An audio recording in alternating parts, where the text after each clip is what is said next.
O seu ambiente molda a sua autoimagem, sem você nem se dar conta disso. Esse é um assunto que a holoarquitetura, através do Feng Shui milenar, já aborda, né? Como que os ambientes influenciam na nossa conduta, na nossa autopercepção. E, mais recentemente, a neuroarquitetura também vem estudando o impacto dos ambientes na configuração do nosso cérebro, né? Eu percebi isso de uma maneira muito concreta ontem. Quem me acompanha sabe que eu voltei da Espanha para o Brasil. Eu fiquei 3 meses morando na Espanha. E a minha percepção, o meu corpo, o meu cérebro se ajustou à realidade que eu tinha lá e ao ambiente que eu tinha lá. O nosso cérebro, ele tem uma alta plasticidade, o nosso corpo também se ajusta, né? A ciência fala muito disso em termos de neurônios, de fisiologia, mas o Feng Shui já há muitos milênios fala disso do ponto de vista da energia e como a energia dos ambientes, ou o Qi, que é o sopro vital, né? Como ele é modulado pelos ambientes, né? E o que eu percebi que foi interessantíssimo, né, nessa minha chegada, depois de uma estadia tão longa, morando em outra casa, né? Porque eu não fiquei, assim, 3 meses viajando pelo mundo, cada hora num ambiente. Não, eu fiquei morando 3 meses no mesmo lugar, então eu criei ali uma referência, né? Eu me adaptei plasticamente a esse ambiente. E agora, quando eu voltei para minha casa ontem, aconteceu uma coisa muito estranha.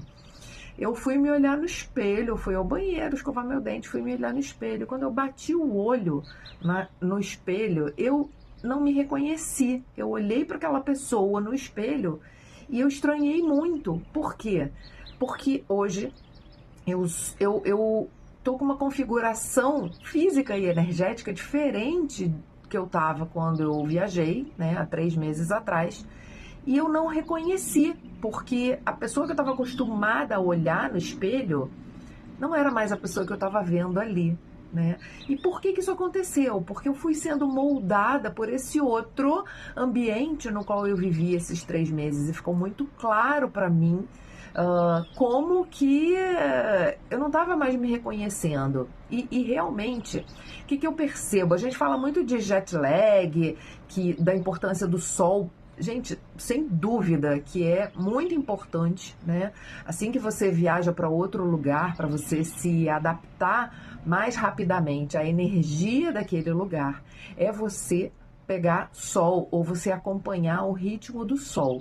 Não só pelo tempo, isso tem uma importância que vem dos horários, né?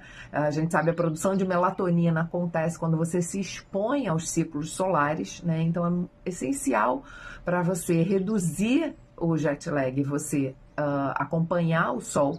E nisso dificultou um pouquinho para mim, porque eu cheguei aqui com chuva, né? Cheguei ontem, muita chuva, muito nublado, hoje também. Tem claridade, aí eu tô me expondo à claridade. Quando tem sol pleno, isso fica, sem dúvida, mais fácil, mas a claridade já te ajuda.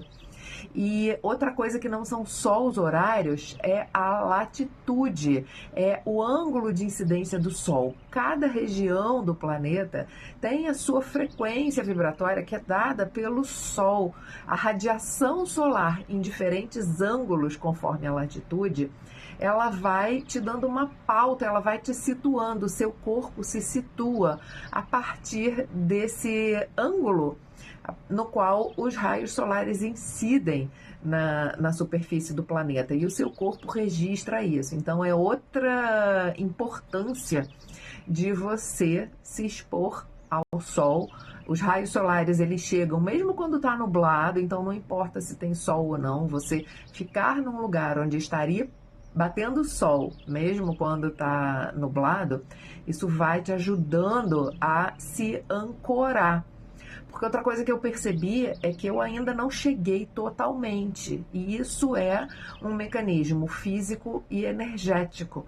Porque o meu corpo, ele está tendo, o meu corpo, ou os meus corpos, né, o meu corpo físico e o meu campo energético, está tendo que se reajustar ao campo dessa cidade, dessa casa, né? Não é nova, mas eu estou retornando. Então eu estou percebendo que o meu corpo ainda está como que se ajustando, né? Ajustando a esses padrões frequenciais. E muita gente não sabe, quem fez os meus cursos já sabe que a casa tem padrões energéticos que os chineses mapearam com muita observação, com muita sensibilidade, mas também com muito testando, com muito trabalho estatístico, né? E os chineses, eles mapearam esses padrões energéticos, essas variações de padrões energéticos. E essa é uma das principais bases do Feng Shui tradicional, né? Então, agora eu estou imersa num campo, né, num mar de energias que é completamente diferente. E o meu corpo, ele está, né, se ajustando a esse novo mar de energias. Então, quanto mais a gente se insere na vida natural ali, mais rápido isso acontece, né? E qual é o gancho que eu quero fazer aqui, né? Esse meu estranhamento dessa minha imagem no espelho, ele deixou muito claro, muito patente, né? Como que eu me moldei a esse ambiente onde eu estava e como que voltando para minha casa do Rio, como que eu vou me moldar novamente. Isso fala de como os ambientes vão nos moldando justamente com essas frequências, com esses padrões energéticos que o Feng Shui tradicional mapeou, identificou, né? Como que a nossa vida, né? Porque tudo que acontece na nossa vida acontece a partir da frequência que a gente está emitindo, né? A gente cria a nossa vida a partir de como a gente vibra, né? E o ambiente, ele influencia como a gente está vibrando. Então, ficou muito mais claro para mim, né? Ontem, me olhando no espelho, percebendo isso tudo, ficou muito mais claro para mim o tamanho da importância que estudar o Feng Shui, que estudar a geobiologia, que estudar o impacto dos ambientes na vida das pessoas pode ajudar as pessoas a terem mais consciência, né? E mais propósito na interação com os ambientes, né? E conduzirem a vida delas na direção que elas querem e não ficarem à deriva. Então, esse era o recado que eu queria trazer para vocês e que me deixou ainda mais apaixonada pelo meu trabalho e com ainda mais vontade de compartilhar todo esse meu conhecimento com vocês. E eu gostaria muito que vocês trouxessem para mim aqui relatos que vocês têm de percepções de como o ambiente influencia a vida de vocês. Me fala o que vocês acharam desse vídeo super longo aqui. E tô de volta.